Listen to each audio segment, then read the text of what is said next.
Spider-Man 3 is what many consider the black sheep of the Sam Raimi trilogy. For so many years, people have hated on Spider-Man 3 like if this movie hit their grandma in the face, killed their families, or ruined their lives. I even remember that the hate for this movie got so big back in the day, to the point where some journalists would claim that this movie was in the top 50 worst movies ever made because of how popular characters like Harry, Venom, Eddie Brock, and Sandman were portrayed. How they had so much potential to be more, but the film felt too crowded and disjointed. Many fans back in the day were also mad with emo Peter and how goofy he looked and acted when he was under the influence of the symbiote. We were promised a dark story of Peter's decline to darkness via the amazing trailers and got a goofy version of it instead. This movie felt like a major letdown, and it caused a lot of people to be mad, to the point where the franchise even died. But after seeing this movie again, after avoiding it for so many years to prepare for Spider-Man No Way Home, and trying my best to see it with a new pair of eyes, well, the movie is still not better than Spider-Man 1 or 2, but Spider-Man 3 is by far the most entertaining Spider-Man movie out of the whole trilogy. And to be honest with you guys, I know that some people might crucify me for saying this, but especially MCU fans might do this. I prefer to actually see Spider-Man 3 over most of the Andrew Garfield Spider-Man movies and the MCU Spider-Man movies. Now, I know that's gonna get a lot of people hating on me right now, but honestly, at this point, I really don't care. So, to start with the video, remember to subscribe to the channel if you haven't already, and like the video so more people can actually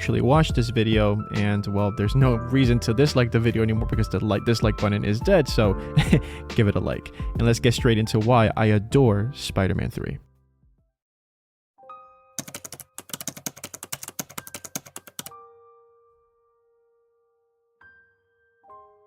I grew to fall in love with Spider-Man 3, and just like a relationship, you fall in love with the perfections and imperfections of your loved ones. You grow to love them no matter what, and they will always sit in a special place in your heart. Spider-Man 3 is like that loved one. It has imperfections, but the great things that it has, it overshadows the bad things, at least in my opinion. And to be honest with you guys, most of the bad that this movie has, I feel like in reality isn't as big of a deal like a lot of people make it seem.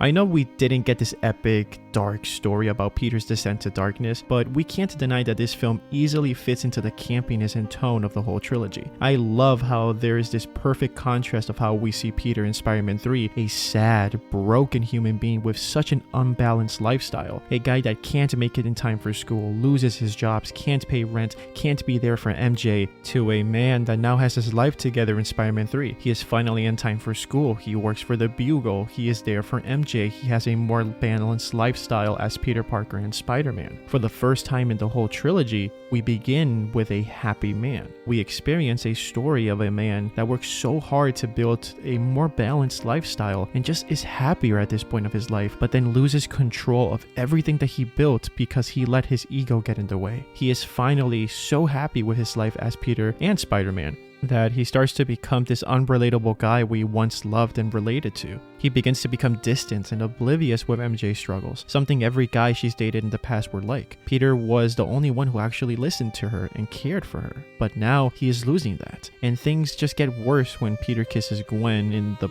purpose of just trying to do showbiz for the city, but kissed her in the same way Spider-Man kissed MJ in this iconic pose, causing MJ to despise Peter. I mean, who wouldn't? Then Peter learns that Flynn Marko, now known as Sandman, was the actual killer of Uncle Ben, which makes things worse for Peter, and this once happy man is now breaking down and is starting to lose himself. We see a man that is now totally unrecognizable from the Peter that we love, pushing all of those people he loves away intentionally, giving the symbiote the right amount of negativity to feed on and to attach to Peter. And from now on, we see Peter's descent to darkness destroy everything and almost everyone he loves. From this point until the near of the end of the movie, Peter thinks he killed a man who killed his uncle, something Peter in his right state of mind would never even consider doing. Aunt May even told him that. We see Peter, instead of trying to explain to Harry what truly happened when he fought his father, he blew half of Harry's face to get back at him for kissing MJ. Peter destroying Eddie's reputation for framing Spider-Man as a thief in the most non-Peter Parker way possible was honestly the most out-of-character thing that Peter has done, and destroying his relationship with MJ by trying to make her feel jealous for apparently dating Gwen and basically playing on both of of these girls' emotions and even accidentally hitting MJ in the process, making Peter realize after what he has done that he has become an unrecognizable monster. We can clearly see that it's not the symbiote making Peter do this completely, but it's just enhancing what Peter has already inside of him. We see a man that was filled with ego, power, and love, to the point where his one main goal of great power comes great responsibility was misused massively and caused Peter to destroy everything he once loved. Breaking apart from the symbiote is a symbolic way of Peter realizing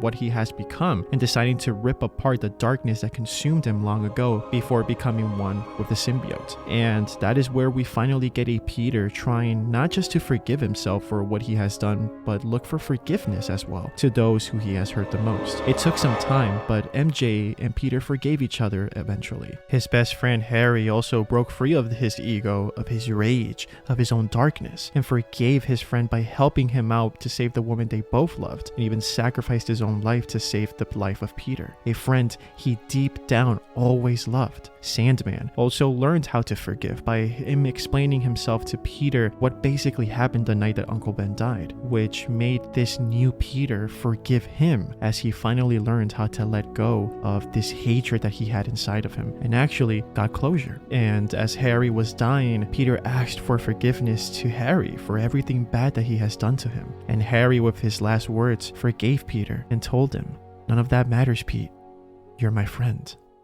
This is Spider-Man 3, a film about our villains and heroes and even us that have the ability to destroy everything good that we have in our lives. But we also have the ability to not just ask for forgiveness, but also forgive those who wronged us as well. One of the hardest things in life is to forgive. We all ask for forgiveness all the time, but we barely ever forgive those who do us wrong. And that is something we must learn to do if we expect to mature and have a better life. Even with this film being a bit messy and bloated, I find myself learning way more with the experience of Peter Parker in this film than in most superhero films. This trilogy truly means so much to me because every time I see it, it just gets better and better. I relate to it even more the more I grow up, and that is the beauty of not just Spider-Man 1 and 2, but also Spider-Man 3.